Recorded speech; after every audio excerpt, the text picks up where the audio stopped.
Salut à toutes et à tous, aujourd'hui ça va être un très grand haul, donc big haul, big book haul, et un petit avis sur le livre que j'ai terminé parce que je voulais pas attendre, et puis bon, voilà, à chaque fois vous voyez que des book haul, j'ai envie que vous voyez aussi un peu plus des point lecture, donc bon, je ne suis pas rapide comme je vous ai déjà dit au niveau de la lecture. Sans plus tarder, je vais commencer par vous expliquer ce que j'ai lu dans ce bouquin, est-ce que je l'ai apprécié ou pas. Donc c'est un livre de Cédric Lalaurie, il est toujours minuit quelque part, au format édition livre de poche. Il était publié aux éditions Prélude. Il n'était pas très long celui-là, il faisait 300 quelques pages. C'est un livre qui m'a été offert avec 2 autres poches que j'avais achetées, récemment d'ailleurs, hein, il y a pas si longtemps que ça. Et donc oui, je les loue tout de suite parce que je sais pas, j'avais envie de thriller. Donc ce livre en fait, bon je les loue en 3 jours, hein, c'est pour vous donner un petit peu la rapidité avec laquelle je lis, c'est peut-être pas très rapide pour certains. Ce que j'ai aimé, alors moi j'ai marqué que le livre, il tient le bon énigme, il est bien ficelé. Mais le déroulement est un petit peu long. Il y avait des passages un peu rallongés, c'était un petit peu trop pour moi. Donc moi je me disais au bout d'un moment, il faudra raccourcir. Et donc, mais après le dénouement il était prévisible et à la fois inattendu. Donc allez savoir. Hein. Donc c'est d'un côté, vous avez des petits rebondissements de temps à autre, c'est plutôt sympathique, mais il y a des longueurs assez parfois pénibles. Donc bon, après voilà, c'est pas non plus quelque chose de désagréable à lire. Moi, j'ai beaucoup aimé à lire ce livre parce qu'il est quand même assez énigmatique, je trouve. Et puis l'écriture est assez fluide et facile. En fait, dans ce livre, on va parler surtout d'un personnage principal qui s'appelle c'est William. Bill Harrington, c'est un prof de 45 ans un prof à l'université, enfin à l'institut, je sais plus comment il s'appelle. Et donc, il a une femme et 2 filles. Et en fait, le livre commence par un enterrement de son beau-frère qu'il aimait pas. Et en fait, vous avez toujours une touche d'humour assez noire, assez sympathique. Mais bon, il faut s'attendre que c'est de l'humour noir. Donc voilà, et le début n'est pas tout à fait gai, hein. Mais on va continuer à apprendre un petit peu sur sa vie. On va ensuite parler un petit peu de sa vie aussi professionnelle, comment ça se passe aussi dans sa vie personnelle, etc. Enfin, tout va bien, hein, sauf un jour il reçoit dans un tiroir de son bureau un livre en fait, ils ont l'habitude, ou pas dans un tiroir ou dans un sac à côté de son bureau, enfin je ne sais plus, c'est pas très important. En fait, ils ont l'habitude entre les profs de se filer des livres de quelqu'un qui avait écrit, et puis ils regardent les noms, le nom du livre n'est pas du tout celui d'un des profs qu'ils connaîtraient, ni d'une personne qu'il connaît. Donc du coup, il se pose des questions, il sait un certain Richard, je crois qu'il s'appelle Richard Philippe ou Richard Kirkpatrick. Il connaît pas du tout qui c'est, et donc tout commence en fait par ça.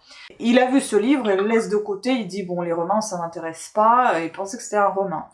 Et puis en fait il y avait une étudiante qui s'appelle, qui a un prénom masculin, elle s'appelle Alan Camper, il y a aussi une histoire à son nom, de son nom, pourquoi les parents l'appelaient comme ça. Et donc du coup, il va justement rapidement, écourter le rendez-vous qu'il a avec cette étudiante, tout simplement parce qu'il est déjà arrivé en retard pour son cours, etc. Donc ils vont passer vite à l'entretien, il va lui parler de ses cours, etc. Et puis ensuite ils vont aller ensemble en cours.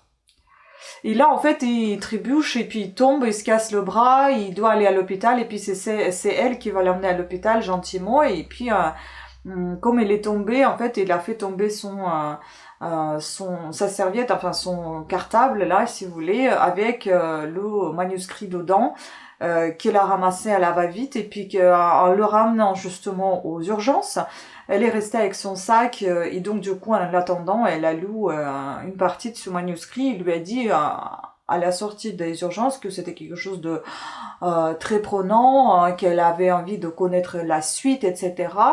Et donc, bon, il lui a autorisé de garder ce manuscrit pour qu'elle apprenne davantage. Et puis, il lui a raconté un petit peu, et ça l'a perturbé ce qu'il lui a raconté, parce que c'était loin d'être un roman, c'était quelque chose un peu réalistique, mais thriller à la fois.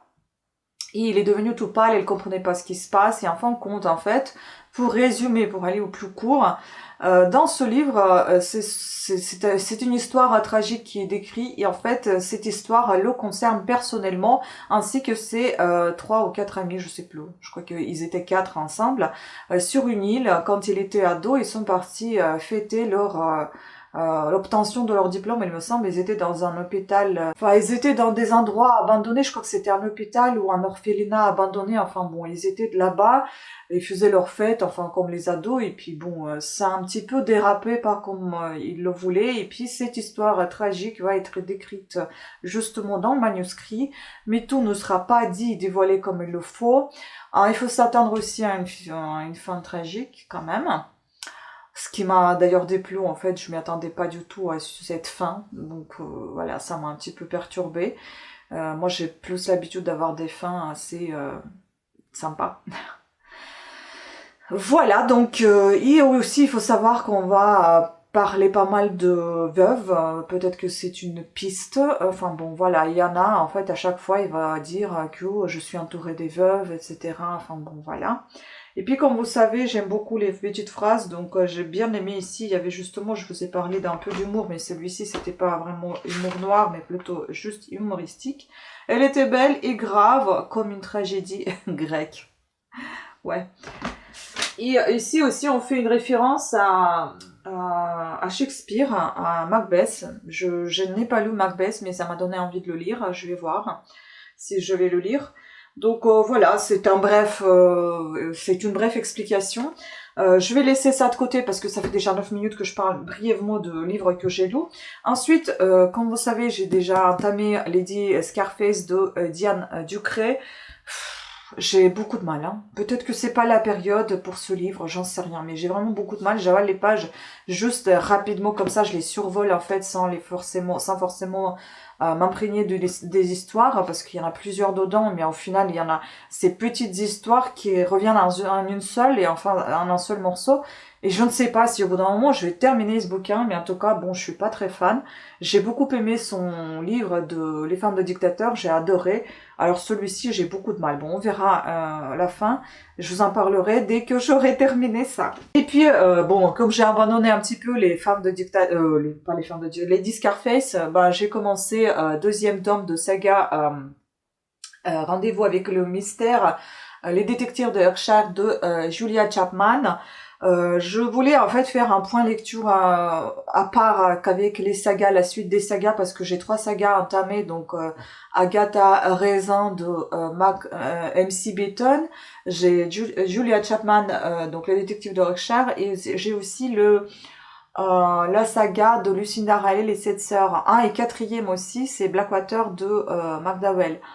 Michael McDowell. Donc j'en ai beaucoup qui sont entamés, enfin 4, et j'ai pensé même 5, attendez, j'en ai une autre. Enfin, c'est-à-dire que les premiers tomes j'ai lu, mais maintenant c'est le deuxième, même il y a 6. Il y a aussi Vivek Asten, et il y a aussi, comment ça s'appelle, ça m'est sorti de la tête. Camilla Lagerberg, voilà, je vous ai fait aussi un topo il n'y a pas si longtemps que ça, donc voilà, il y a 6 sagas entamées, donc vous comprenez pourquoi je tarde de vous... enfin, je suis très lente au niveau de point lecture, et je suis plus rapide au niveau des achats, bref.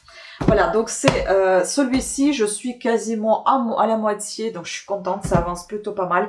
Et puis j'ai envie de lire celui-ci aussi, tant que le café est encore chaud, alors attendez, Toshikazu Kawaguchi, Kavajuki, je sais pas comment on prononce bien, je suis désolée si l'autrice, moi ça m'étonnerait qu'elle va regarder, mais enfin bon, si quelqu'un la connaît et que je prononce mal, bah, vous pouvez me corriger. Donc voilà, celui-ci aussi c'est sur ma table de chevet pour prochaine lecture. Maintenant on va passer à tout ce qui est haul. Enfin oui, c'est plutôt book haul, big book haul. Donc servez-vous quelque chose à boire ou manger avec moi ou faites vos occupations. Vous pouvez aussi m'écouter en fond d'écran, ça ne me dérange pas. Donc ici, il faut savoir que j'en ai acheté peut-être 6 livres et j'en ai eu 5 offerts. C'était vraiment sympathique et franchement la librairie d'à côté, surtout ma petite vendeuse, enfin la petite libraire, très très sympathique. Adorable, franchement, elle me connaît déjà par cœur à chaque fois quand j'arrive, j'ai même pas besoin de lui donner mon nom, elle le connaît pour la carte de fidélité, vous savez. Et ce qui est génial, c'est que j'ai bien fait d'avoir posé la question, est-ce qu'il y avait toujours cette offre de poche achetée offert, et en effet, c'était le cas. Il faut savoir qu'on est encore au mois de juillet, fin de juillet, que je suis en train de vous filmer cette vidéo, qui sortira probablement en septembre-octobre. Donc voilà, oui, je suis beaucoup en avance. Sans plus tarder, on va passer donc à tout ce que j'ai acheté. Oui, cette fois-ci, je ne sais pas ce qui m'a pris, j'ai pris beaucoup de livres sur la guerre. Il n'y a pas tout ce que je vais vous donner à les résumer parce que la situation oblige. Et d'ailleurs, je ne veux pas de choses concernant la politique sous ma vidéo, s'il vous plaît. Sinon, je vais désactiver tout simplement les commentaires, ça sera plus simple. Donc ici, le premier livre chez Pocket, précédemment paru chez Nouveaux Auteurs. Je connais pas, Nouveaux 2 auteurs. Je connais pas du tout cette édition. Cette maison d'édition. Donc, quand les blessures du passé marquent la chair du présent, ça fait ça donne Franck Leduc, La mémoire du temps. Alors voilà, donc voilà comment ça se présente. Désolée toute la lumière, hop, parce que le livre il est comment vous dire, il est brillant, enfin la couverture est brillante. Alors, c'est un écrivain français et il se classe dans la catégorie thriller ou roman d'anticipation. Je ne connais pas du tout cet auteur. C'est assez sympa comme écriture, aéré sans en être trop et pas trop non plus concentré. Donc, La mémoire du temps. L'existence d'Alice était jusque-là exemplaire. Critique gastronomique pour les plus grands magazines, mariée à Vincent Chevalier, le célèbre romancier. Elle fit toujours le parfait amour après 13 années de vie commune et 3 enfants, jusqu'à ce qu'apparaissent ces étranges brûlures sur son corps. Un phénomène que rien ni personne ne semble pouvoir expliquer, encore moins soigner. Sauf peut-être le professeur Stroutman, qu'elle consulte en désespoir de cause, qui la met sous hypnose et lui fait revivre le pire de ses cauchemars d'enfant. Le calvaire de Lisa, une adolescente disparue en 1937. Reste à découvrir quel lien unit Alice à ce passé qui n'est pas le sien, sans que ni le professeur ni elle puissent imaginer combien ce qu'ils vont découvrir va modifier le cours de leur vie. Ça m'a paru vraiment très intéressant, donc je l'ai pris. Bon, je voulais pas du tout prendre des livres sur la guerre. J'en ai pris quand même 3. Hein.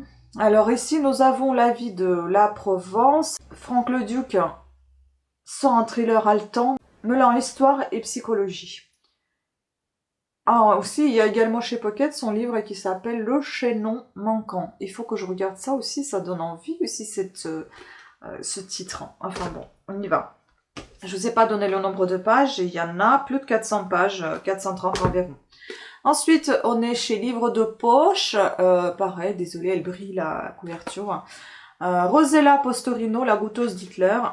D'Hitler, ça fait un petit moment que je tournais autour. Hein. Franchement, je voulais pas, mais j'ai pris. Parce qu'au final, à chaque fois, je le prends dans les mains, je lis la 4e de couverture, je me dis non, mais il faut que je le lise. Je vais trouver un moment qui sera propice à cette lecture. Donc il y a ici 380 pages. Donc ici nous avons les éditions précédentes. C'est paru chez Albin Michel. J'adore les éditions chez Albin Michel. Je trouve que c'est tellement bien fait. Voilà, c'est assez bien aéré. Enfin, pas aéré, c'est assez... je perds mes mots aujourd'hui.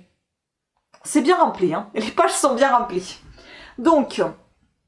1943, reclus dans son quartier général en Prusse orientale, terrorisé à l'idée que l'on attente à sa vie, Hitler a fait recruter les... Parmi elles, Rosa. Quand les SS lui ordonnent d'avaler une cuillerée, Rosa s'exécute, la peur au ventre. Chaque bouchée peut être la dernière. Mais elle doit affronter une autre guerre entre les murs de ce réfectoire. Considérée comme une étrangère, Rosa, qui vient de Berlin, est en but à l'hostilité des autres goûteuses. Pourtant, la réalité est la même pour toutes, consentir à leur rôle. C'est à la fois vouloir survivre et accepter l'idée de mourir. Inspirée de l'histoire vraie de Margot Wolk, la goûteuse d'Hitler a été couronnée en Italie par le prestigieux prix Campiello et a connu un très grand succès lors de sa publication en France. Ça doit être triste à mourir, mais j'ai envie de le découvrir. Tiens, je fais des rimes. Alors, un roman d'une puissance incomparable, Le Figaro, la vie de version féminin et un livre captivant, humain et sensible, et Le Parisien, magnifique portrait de femme, ce roman fort, celui d'une traite. Génial, j'adore les livres qui se lisent d'une traite. Ah, voilà, Benoît Witkin. Ouais, malheureuse réalité Donbass. Ce livre en plus, je pense qu'il va me toucher profondément parce que je suis originaire de là-bas. Voilà. Je sais même pas si je vous lis... Est-ce que je serais pas bloquée sur YouTube si je vous lis la quatrième de couverture? Bon, je vais vous donner déjà les éditions. C'est Les Arènes. C'est assez dense comme écriture. Hein. Et on a ici, on n'a pas énormément de pages, on a un peu plus de 300 pages. Prix Albert Londres, un coup d'éclat, Le Figaro. Quand est-ce que ça a été paru, tiens? Ça a été paru en 2020. C'est bizarre. Ça a été paru en 2020. Bon. Non. Je ne vais pas vous lire la quatrième de couverture hein, parce que j'ai pas envie d'être bloquée sur YouTube. Si vous avez envie de découvrir plus, voici le nom du livre, voici le nom de l'auteur. Je vais vous donner tout simplement les avis des gens. Donc ici, le Figaro Magazine, un passionnant polar au suspense habilement entretenu et une plongée inédite, formidablement documentée au cœur d'un conflit fratricide. Europe 1, un livre plein de rebondissements qui vous tiendront en haleine jusqu'à la dernière page. Libération, Witkin a le sens de l'humain. Il en explore les failles et les souffrances avec finesse sans juger. Grand souci, c'est que... Enfin, grand souci, oui, non, c'est que je pense être complètement d'accord avec son avis, ce qui va être dans ce livre, mais je ne sais pas. Il faut que je le lise pour savoir si c'est vraiment... Ce que je pense, mais en tout cas, résumé, laisse présager à ce que je pense, moi, de ce qui se passe. Et voilà, c'est un petit peu mon avis aussi. Ici, il a obtenu donc prix Senghor 2020 du premier roman francophone et francophile, policier et thriller. Voilà, donc ça m'a l'air vraiment très intéressant et je ne pense pas que je vais tarder à le lire. La seule chose, c'est que je ne sais pas si je vais pouvoir en parler sur YouTube parce qu'on n'a pas le droit. Voilà, c'est YouTube qui vous envoie des messages, on n'a pas le droit de parler de ce malheureux événement. Ensuite, on va passer à des choses un peu plus gaies, dans le sens, bon, ça va pas concerner la guerre. Hein. Donc, on va aller maintenant dans tout ce qui est un peu mystère, histoire, documentaire. Il y a aussi un bouquin qui m'a plu, je laisserai ça sur Instagram. Mais j'avais un doute déjà avec 3 livres qui parlent des événements très malheureux, douloureux. Mais en plus, prendre un livre qui parle des... je vais vous dire même le nom, je vais vous même donner le nom de ce livre, qui parle des enfants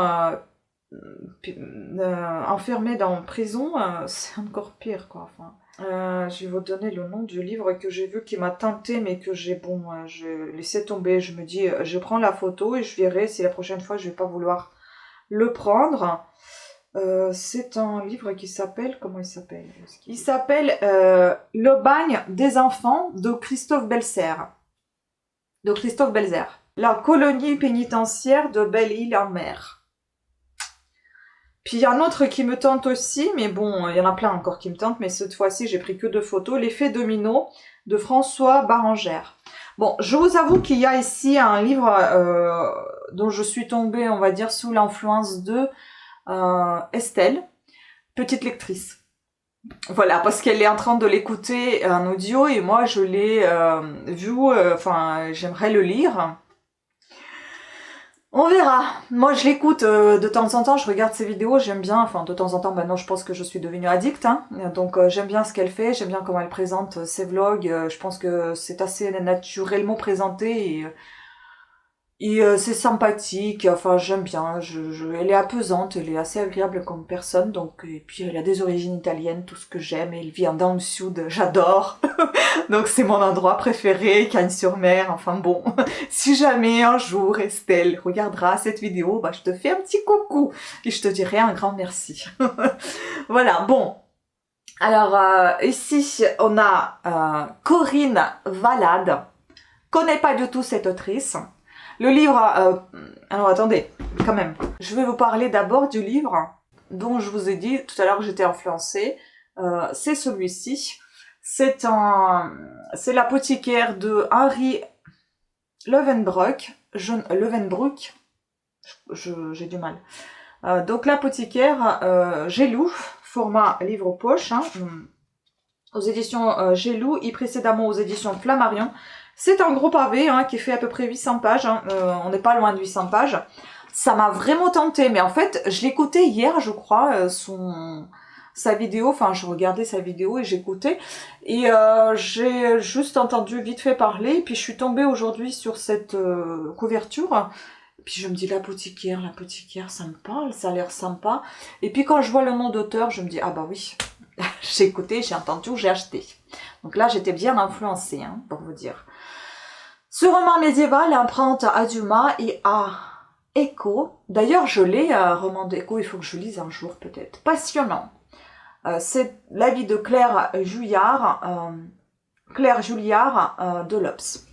Donc, l'apothicaire. Janvier 1313. Andreas Sanloup, dit l'apothicaire, découvre dans sa boutique une pièce qu'il avait oubliée.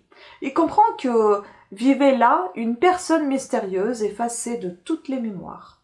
L'apothicaire, bientôt poursuivi par d'obscurs ennemis, accusé d'hérésie par le roi Philippe le Bel et l'inquisiteur de France, décide de mener l'enquête. Le voilà sur les routes. De Paris à Compostelle jusqu'au mont Sinaï, l'aventure sera longue et périlleuse. Ça donne envie, hein. Il est très dense, hein. Il est très dense, un peu comme Ken Follett, que je n'ai jamais lu encore, mais que j'ai aussi acheté. Ah, mais c'est le ticket qui est dedans. Je me disais justement où est-ce qu'il avait le ticket. Attends. J'ai lu un ticket, non? Ah non. Je rêve. Il me semble que j'ai lu un ticket. Mais si, j'ai lu un ticket, il est là. Mais allez, sûr. Il est là. Ok, donc. Henri Leeuwenbroek est né en 1972 à Paris. Il est l'auteur de nombreux polars qui ont rencontré un vif succès, dont le Syndrome Copernic, Nous rêvions juste de liberté et J'irai tuer pour vous, tous parus aux éditions Gélou. D'ailleurs, j'ai été tentée pareillement par ces polars aussi, je les ai vus il y a très longtemps. Et son nom, il laisse à penser que c'est plutôt c'est un Belge, peut-être il est d'origine belge, je ne sais pas, bref. Ensuite, donc j'ai pris 2 livres aux éditions Terre de Poche de Boré. Je connais pas du tout cette édition, c'est tout nouveau pour moi. Donc j'ai pris celui-ci, c'était le dernier qui était là, et je suis tombée sur ce livre. J'avais envie de le prendre. En fait, c'est la serrure qui m'a interpellée. Décidément, tous les livres sont avec les couvertures brillantes, et du coup, ça va vous gêner, ça. Bon, j'étais obligée de m'arrêter parce que sinon, la vidéo allait se couper toute seule. Ça dure déjà plus d'une demi-heure. Enfin, une demi-heure. Donc, Marie de Palais, Sidonie des Bastides. Ça doit être quelque chose un peu historique. C'est ce qui m'a beaucoup plu. Bon, après, je ne sais pas si c'est vraiment inventé ou il y a une part de vérité là-dedans. Ah oui, les documentaires, justement, c'était ce qui parlait des enfants, donc je l'ai pas pris le documentaire, donc là, ça va être plutôt, on va dire, historique, ou bien imaginaire et historique, enfin voilà, donc il pleut. Marie de Palais, je ne sais pas si je vous ai dit, il pleut. Rémi marche dans la rue et arrive par hasard devant un bâtiment où a lieu une vente aux enchères. Un peu pour s'abriter, un peu par curiosité, il entre, il s'installe sur la première chaise venue. Soudain, il entend un nom familier. Alors, il lève la main et, sans avoir le temps de s'en rendre compte, il se retrouve avec une malle volumineuse qui a appartenu à son père. Il l'ouvre. Elle est vide. Et suffisamment grande pour loger tout un pan d'un passé qu'il va découvrir. Intéressant, n'est-ce pas? Donc ici, on a un petit extrait, si j'ai bien compris, j'en ai jamais vu ça, et dans ce livre-là, c'est pareil. Donc, que voulez-vous me faire comprendre? Que ma famille m'a caché quelque chose? C'est un dialogue. Hein. Votre grand-père était un brave type. On aurait pu être amis s'il n'y avait pas eu cette stupide affaire. Vous avez connu mon grand-père? Demanda Rémi intéressé. Un peu, mais il est très vite parti à Paris. Il était mieux que les autres. Même le missionnaire. Celui-là, il est parti très jeune aussi, mais il était bien comme les autres. Comment étaient-ils les autres? Fermés comme les huîtres. Toujours à comploter, même ta grand-mère. Ma grand-mère? Sidonie, je veux dire. Sidonie n'est pas ma grand-mère. C'est ma grande-tante, si tu veux. C'était une famille refermée sur elle-même. Ils se soutenaient tous, et secrets avec ça. Ça, franchement, pas mal, hein. Ensuite, on a Corinne Valade, pareil, dans la même édition. Ici, nous avons un peu plus de... Enfin, environ 500 pages, un petit peu moins. Donc ici, le livre s'appelle Le printemps d'Aurélien. Et la couverture m'a interpellée aussi, mais il n'y a pas que ça. Hein. Moi, j'aime beaucoup les titres et tout ça. J'ai commencé à lire, bien évidemment, les quatrièmes de couverture. Sinon, je les aurais peut-être pas pris. C'est très rare, moi, quand je prends le livre, juste parce que la couverture me plaît. Vraiment très rare, hein, sans vraiment lire la quatrième. Aurélien Simonet, très jeune provincial, en but à l'autorité paternelle. Doit quitter famille et copains pour s'en aller gagner sa vie à Paris. Épris de justice et d'égalité, il est solidaire de bien des causes. À ses risques et périls. Baptisé héros de la commune et recherché pour ses agissements, il ne trouve de répit qu'en la manufacture de buissons, où de nouvelles passions l'attendent. Pourquoi? Parce que tout simplement la Creuse, on y va souvent en vacances. Et puis on a visité cette fameuse manufacture de buissons. Donc oui, ça donne envie de découvrir un petit peu plus. Même si c'est imaginaire, on verra après. Donc un foisonnant roman qui nous transporte de la Creuse à Montparnasse, de Napoléon III à la Commune. Et donc un petit extrait d'un petit dialogue. Pour la première fois, Adelphine interroge plus personnellement Aurélien. D'où vous venez exactement? J'ai entendu dire que vous étiez natif de Limoges. Le garçon réfléchit quelques instants et prend une grande inspiration en haussant les sourcils. Lorsqu'il s'exprime enfin, l'ombre d'un sourire désabusé s'esquisse sur son visage. Franchement, je ne sais plus très bien d'où je viens ni ce qui m'importe pour demain. Mes papiers attestent que je suis Armand Pierre, né de Pierre et de mère inconnue. Sa phrase reste en suspense. À présent seul résonne sur le sol caillouteux le grincement des roues et le martèlement des sabots. Chaque jour qui passe amène avec lui son lot de joie et de souffrance. Qu'en sera-t-il demain? Mieux vaut ne pas trop y songer. Ouais. Et puis, on passe aux livres qui n'ont pas été achetés, mais qui m'ont été offerts. Je suis trop contente. 5 bouquins. J'aurais dû demander ça à chaque fois quand je passais en caisse. Mais bon, on va dire que c'est les 5 pour tous mes achats faits déjà dans cette librairie. Tatiana Doronet, Le voisin. Je ne sais pas pourquoi, mais elle m'a proposé d'un coup, il y a aussi Tatiana Doronet. Comme si c'était marqué sur mon visage que j'aime bien Tatiana Doronet. J'aime bien Tatiana Doronet, mais je n'aime pas, comme je vous ai déjà dit, dans les livres où on maltraite les femmes, où il y a des viols. Non. J'ai lu son livre Rosa ou Rose, je sais plus comment il s'appelait exactement, mais enfin ça parlait vraiment d'une femme, qui a été abusée sexuellement. Et franchement, j'ai adoré le livre, mais pas ce passage-là. Donc ça, vraiment, ça m'a dégoûtée. Du coup, je peux pas lire des livres dans ce style-là. Mais j'étais tentée quand même, donc je l'ai pris. Et à vrai dire, j'ai déjà regardé ce livre, Le voisin, mais je l'ai pas pris, je sais pas pourquoi. D'ailleurs, on va découvrir le 4e de couverture parce que j'ai pas pris tout mon temps à lire en caisse. ce qu'on m'offrait. Donc j'ai pris un petit peu au pif, on va dire, j'ai lu vite fait, hein. Mais là on va découvrir un petit peu mieux. Donc ici les éditions précédentes, enfin les éditions initiales c'est Héloïse d'Ormesson. Et maintenant, c'est livre de poche. Et nous avons ici pas beaucoup de pages, hein, mais c'est assez intense, hein, même si c'est pas beaucoup de pages. Chez Tatiana Doronet, c'est très très intense comme lecture. Et il y en a 281 pages. Un mari se vend absent, un métier qui ne l'épanouit guère, un quotidien banal, Colombe Barou est une femme sans histoire. Comment imaginer ce qui l'attend dans le charmant appartement où elle vient d'aménager? À l'étage supérieur, un inconnu lui a déclaré la guerre. Seule l'épaisseur d'un plancher la sépare désormais de son pire ennemi. Quel prix est-elle prête à payer pour retrouver sommeil et sérénité? Pourquoi je l'ai pas pris pour ça?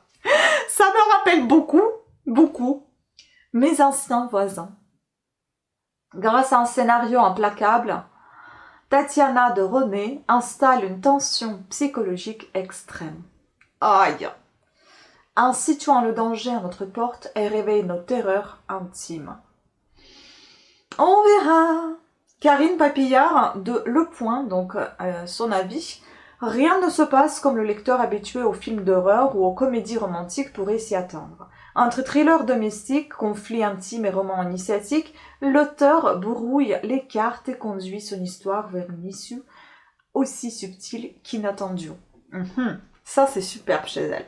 J'adore. En général, ça se termine plutôt pas mal. Enfin, j'en ai lu qu'un livre d'elle, et puis bon, à la fin, elle était plutôt pas mal.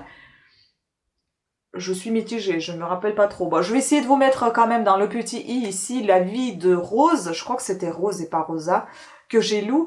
Vous allez voir, vous allez écouter ce que j'ai dit concernant ce livre, que j'ai d'ailleurs apprécié, mais malgré, enfin, quelques passages m'ont déplu. Ensuite, toujours livre de poche, précédemment chez Stock. Ah bah tiens, ça va être mon deuxième parce que j'ai acheté un autre livre chez Stock d'Emma Stone, je crois qu'elle s'appelle Emma Stone, si je me trompe pas. Et je l'ai pas encore commencé, mais ça me tente énormément, surtout avec cette chaleur. Bon, je filme encore une fois, je vous dis en juillet. C'est sur les marins disparus dans le phare, un truc comme ça. Alors, 208 pages. Bon, tiens, on n'est pas loin, on est pareil, hein. Donc ici, c'est le livre de Philippe Claudel, L'arbre du pays Toraja.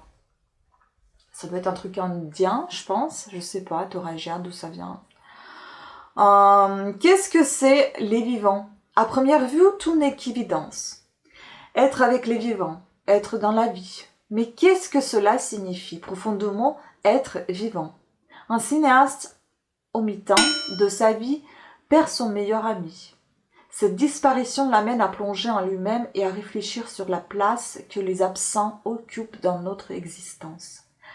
Entre présent et passé, dans la mémoire des visages chers et l'éblouissement d'un nouvel amour, l'arbre du pays Toraja célèbre sensuellement les promesses de la vie. Je pense que ça doit être quelque chose d'assez poétique et un peu tragique à mon avis. Peut-être ressembler un petit peu à développement personnel, mais enfin légèrement je pense, parce que à mon avis ça va aller au profond de soi-même, chercher des sentiments, chercher peut-être des questions, des réponses à ces questions, enfin bon, je ne sais pas, mais c'est juste des idées comme ça, après j'en sais rien, mais en tout cas c'est très dense, hein, j'ai envie de vous dire.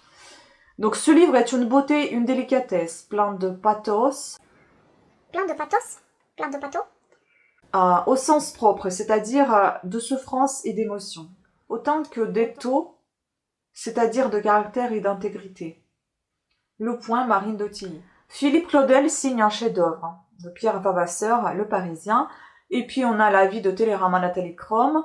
Le mouvement profond qui porte l'arbre du pays Toraja exprime la force miraculeuse de la volonté de survivre.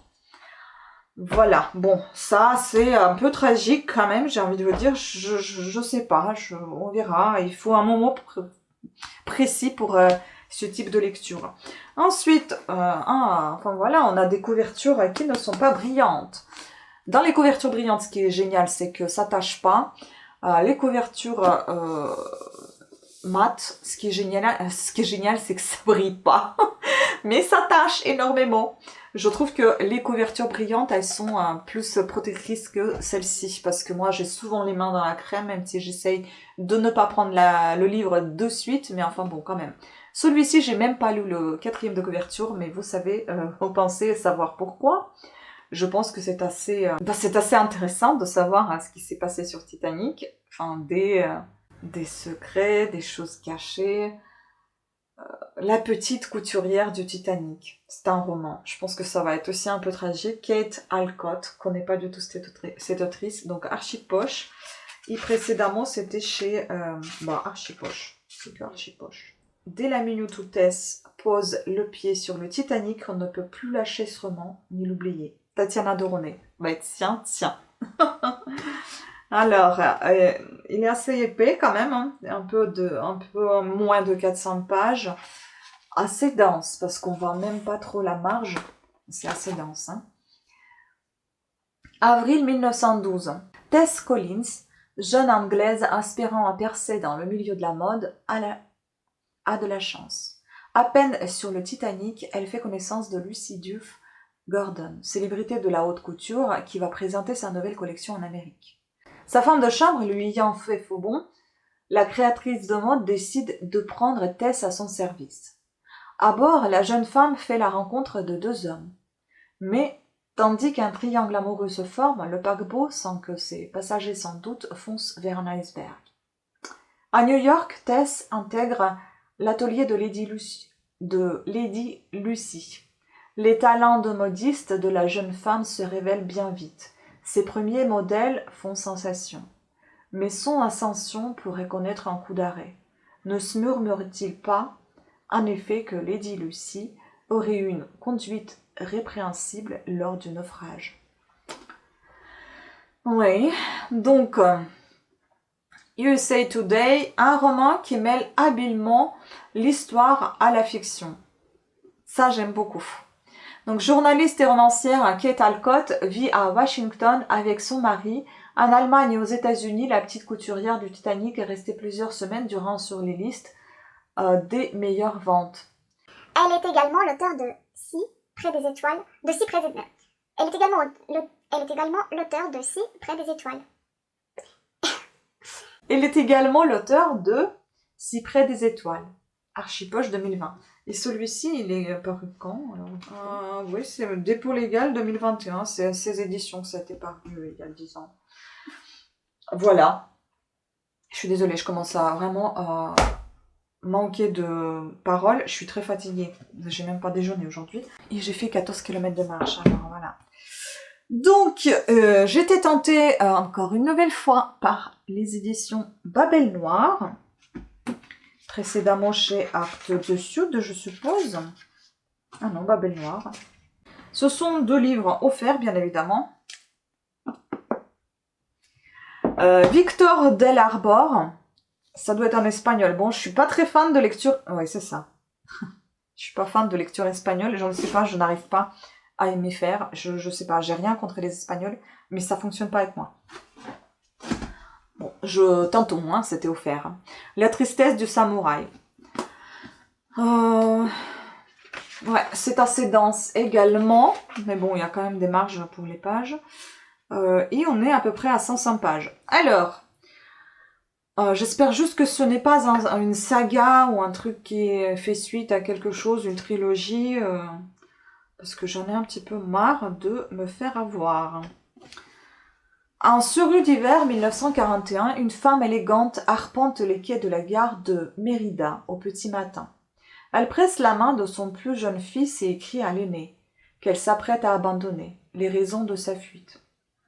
Le train pour Lisbonne partira sans elle, qui vient de disparaître pour toujours. L'enfant rentre seul chez son père, obnubilé par le sabre qu'un homme vient de lui promettre. Des années plus tard, une avocate envoie sous les verrous un inspecteur jugé coupable d'une bavure. Elle ne sait pas qu'elle ouvre ainsi une terrible boîte de Pandore, libérant 4 décennies de vengeance et de haine dont elle ignore tout et qui pourtant coule dans ses veines. Ça spoil quand même un peu, hein. Se joint d'un contexte historique opaque de l'après-guerre espagnole à la tentative de coup d'éclat de février 1981, La tristesse du samouraï est un intense thriller psychologique qui suit 3 générations marquées au fer rouge par une femme infidèle. L'incartade a transformé les enfants en psychopathes, les victimes en bourreaux, le code d'honneur des samouraïs en un effroyable massacre, et quelqu'un doit laver le péché originel. Oula, j'ai pas lu jusqu'à la fin. Victor Del Arbor est né à Barcelone en 1968. Après des études d'histoire, il a travaillé dans les services de police de la communauté autonome de Catalogne. La tristesse de samouraï, Actes Sud, oui c'est ça, c'était apparu aux Actes Sud précédemment en 2012, donc a reçu le prix Le Point du Polar européen en 2012. En général, j'aime pas mal les livres écrits par de ceux qui ont travaillé dans des services criminologie ou police. Enfin, c'est assez intéressant parce que souvent c'est tiré des faits réels, mais peut-être un peu en plus light ou au contraire. Donc celui-ci pareil, à peu près 105 pages. Babel Noir, une collection de livres de poche. Ici nous avons Oliver Putsch. Ça doit être allemand. Putsch. Je pense que c'est comme ça qu'on prononce. La fille du bourreau. C'est ça, allemand, bah c'est marqué. Hein. Roman traduit de l'allemand par Johannes Honigmann. Ou Johannes. En 1659, dans la petite ville bavaroise de Schongau, un jeune garçon de Schongau ou de Chonjo, je ne sais pas, Schongau, je pense. Un jeune garçon est repêché mourant dans le Lek. Sur son épaule est maladroitement tatoué un signe de sorcellerie. C'est là que j'ai vu sorcellerie, ça y est, je prends. On accuse aussitôt la sage-femme Martha Steklan que son métier amène à connaître les plantes qui soignent et les mystères de la vie, ce qui suffit aux yeux de beaucoup à en faire une sorcière. Le bourgmestre ordonne donc à Oboro Jacob Cuisle de soumettre Martha Steklan à la question. Mais celui-ci, convaincu de son innocence, va tout tenter pour la sauver, aidé par sa fille et par un jeune médecin. D'autant que les événements tragiques se succèdent. 2 autres garçons sont assassinés et une fillette enlevée. Autour de la magnifique figure de Jacob Cuisle, brutal et humaniste, savant et rustre, ce roman plonge dans les noirceurs et les infinies ressources de l'âme humaine et propose un combat passionnant entre curiosité scientifique et obscurantisme. Oh là là là là. Oui, là, il y en a 3, ils sont spéciaux. Hein. Donc Oliver Putsch est lui-même le descendant des Cuisles, la plus célèbre dynastie de bourreaux bavarois qui régna du XVIe au XIXe siècle. La fille du bourreau 2014, qui a reçu le prix Historia du roman policier à sa parution, est le premier tome de la série publiée en France par les éditions Jacqueline Chambon. Il est suivi de La fille du bourreau et Le moine noir 2017, Babel Noir numéro 229. Où sont ces numéros? Il n'y en a pas ici. C'est peut-être parce que c'est un offert. Et de La fille du bourreau et Le roi des mendiants, apparaître en 2020. Bah alors en fait, j'ai pris encore un truc... Attends. Ah, c'est ça c'est le premier. La fille du bourreau, ensuite on a Le moine noir, et puis on a La fille du bourreau et Le roi des mendiants. Donc j'ai dit quoi, que c'était une trilogie ou c'était une saga? Ah non, c'est le premier tome. Ah oui, c'est marqué. Je suis fatiguée, hein. Le premier tome de la série. Il y a combien de tomes dans la série? Bon, on verra. En moins, c'est le premier. On verra si j'aime. Si j'aime, je vais en acheter d'autres. Ne m'en voulez pas. Je suis vraiment fatiguée. Je pense que j'ai fait beaucoup trop d'efforts aujourd'hui concernant le sport. Et du coup, voilà. Et surtout que j'ai pas mangé, j'ai le vertige. Donc, il va falloir que je mange quelque chose, je pense. Écoutez, la vidéo, elle était beaucoup trop longue. 40 minutes. Je pense que même plus de 40 minutes. Je suis désolée, hein, j'en fais pas aussi longue d'habitude, c'est beaucoup plus court. Sur ce, j'espère que vous avez quand même apprécié ces 4e de couverture et tous ces bouquins que je me suis procurés. En résumé, donc les plus hard, on va dire, les plus un peu glauques, hein, les plus graves, ça va être Babel Noir, les deux là. Puis ça va être, je pense, aussi ceci, parce que ça va être psychologique quand même, le voisin. Et puis, je pense, l'apothicaire. Après, et encore, apothicaire, c'est plus léger à mon avis. Ça aussi, c'est une partie des hard, parce qu'on sait très bien quand ça parle de la guerre, hein, voilà, c'est jamais plaisant. On va dire les plus mystérieux dans tout ça, ce sont ces trois-là. Donc Titanic et puis Marie de Palais et Corinne Valade, qui est Alcotte, hein, parce que je dis Titanic. Et le plus poétique, bah, c'est Philippe Claudel. On verra. Plus poétique et aussi un peu douloureux, je pense. Bon, sur ce, écoutez, j'espère que vous avez apprécié. Je me répète.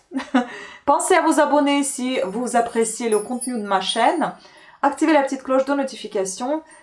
Et sur ce, bah, je vous dis bonne lecture et à très très bientôt. Ciao!